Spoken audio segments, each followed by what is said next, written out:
Bonjour les amis, j'espère que vous allez bien. Je vous fais cette petite vidéo pour vous montrer très rapidement comment effectuer vos placements lorsque vous devez placer quelqu'un dans le Treeline. Première information importante, si ce sont vos trois premières personnes, si ce sont vos trois premiers clients, vos trois premiers consultants, vous ne devez rien faire parce que vous venez de démarrer, vous devez constituer trois lignes et donc forcément vos trois premières personnes vont constituer ces trois premières lignes, ce qui fait qu'elles ne sont pas plaçables. Pour les personnes qui vont suivre, les quatrième, cinquième, sixième, septième et multiples directs que vous pourrez faire derrière, eh bien, vous aurez 30 jours à dater de son inscription pour le placer.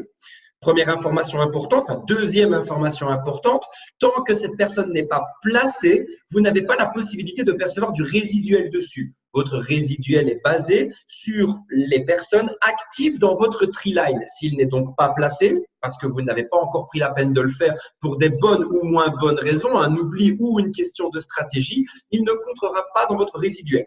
Et donc, prenons l'exemple de quelqu'un qui démarre et vous vous dites, OK, je vais attendre 29 jours pour voir quelle force de frappe a cette personne. Si après 29 jours, il a peut-être constitué une équipe de 5, 6, 7 personnes, on est tout de suite sur un placement d'une vingtaine de points qui change peut-être la donne par rapport à une seule personne qui ne vaut que 3 points. Donc, il peut être intéressant d'attendre 29 jours, donc la limite des 30 pour placer quelqu'un, mais sachez que tant que c'est le cas, ça ne comptera pas dans votre résiduel.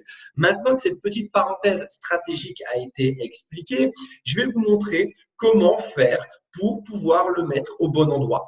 La première chose, c'est d'aller dans votre back-office. Bon, le mien est en anglais, mais je vous le traduirai à l'oral. Vous allez dans les rapports et ce que je ferai, c'est aller dans les résiduels journaliers. Les chiffres que vous allez voir là ne sont pas des bons chiffres, c'est des chiffres quand le trinaire est en train de se mettre en place avec une tonne de personnes non placées, mais ça vous donnera une idée.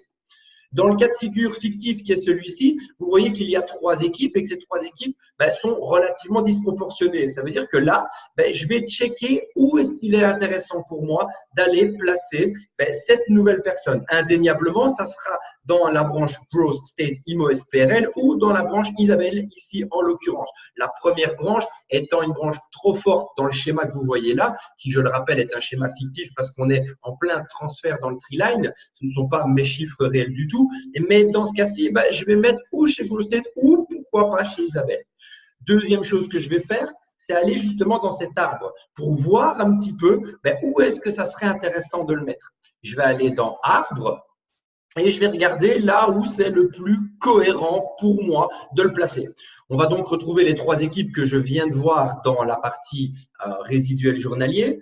Et admettons que je veuille le mettre chez Isabelle. Je vois qu'Isabelle, elle a déjà ses 3 premières personnes. Là, je vais chipoter, je vais cliquer dessus. Je vais voir le nombre de personnes qui sont… Ce chiffre va changer. Ce n'est pas à jour aujourd'hui. Mais je vais voir le nombre de personnes. Je vais dire, wow, ça c'est une très grosse équipe. C'est peut-être pas là que je dois le mettre. C'est peut-être là ou c'est peut-être là. Et selon ça, je vais détecter quelle est également l'équipe la plus petite chez Isabelle. Je rappelle, tout ça, ce sont des chiffres fictifs qui ne sont pas du tout à jour.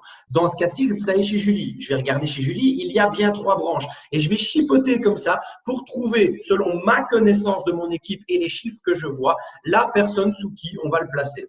Donc là, admettons, je vais descendre comme ça juste pour que voilà, vous ayez une idée. Le but, c'est vraiment de vous montrer un petit peu comment on pourrait jouer. Hop, je vois que Sylvia, moi, ce que je veux, c'est faire plaisir à Aldo, par exemple. C'est vraiment Aldo que j'ai déterminé comme la personne que j'allais épauler. Parce qu'en lui mettant du placement, je vais aider Aldo, je vais aider Francisco, je vais aider Julie, je vais aider Bernard. Forcément, tout ça va remonter. C'est pas la jambe forte de… pas Bernard, pardon, Isabelle. Ce n'est pas la jambe forte d'Isabelle, c'est sa jambe faible. Donc, j'aide Isabelle. J'aide en même temps Julie, j'aide en même temps Aldo parce que c'est jambe faible sur jambe faible sur jambe faible. Magnifique, j'ai trouvé l'endroit où je voulais parce que j'ai déterminé les personnes que je voulais épauler à travers cette action de placement.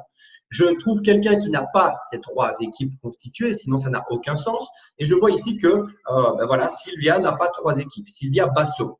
Du coup, maintenant que je sais exactement où la mettre, je vais aller dans mon équipe de sponsorisation. Je vais dans le niveau, mettre les niveaux 1, parce que c'est ceux-là, ce sont mes directs. Je vais les trier par date. Là, c'est déjà fait. Pour retrouver les derniers qui sont plaçables, et vous le reconnaîtrez, ils sont en bleu.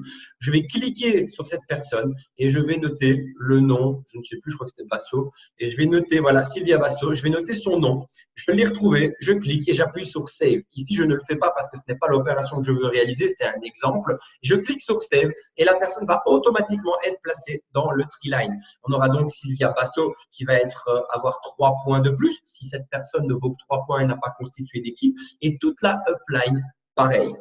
Voilà les amis, d'un point de vue pratique, comment placer. Et j'ai intégré quelques notions d'explication et de stratégie pour vous donner une première idée de comment réaliser ces placements de la manière la plus intelligente. J'espère que cette vidéo vous sera utile et je vous souhaite à tous tout le succès que vous méritez. Peace.